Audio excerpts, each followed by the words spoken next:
Okay, super simple. So go down to Order Pro here. Okay, and then create a new order. You would add all the contact information in. Actually, let me go back. Okay, so add all the contact information, and you need to make sure you switch it to host. Then you're going to advance, put her name. Do not check this or the double because it's not going to apply. Next step. And then you're going to go down to supplies here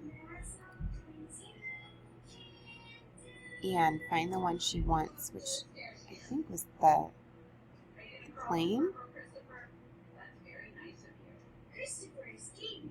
So, right here. So let's say she wants 6. You change it and then hit add. And it's going to put it right down there and give you a total. So then you're going to hit next. And then her total is going to be with shipping and tax and the product. It's going to be right here. So you can give her that total. And then you can add her credit card here if you want. You're just clicking, you can call her and get it. And then you advance, and then review order, and then you'd finalize it. So I won't go any farther so I don't accidentally purchase these. But that's it, pretty simple.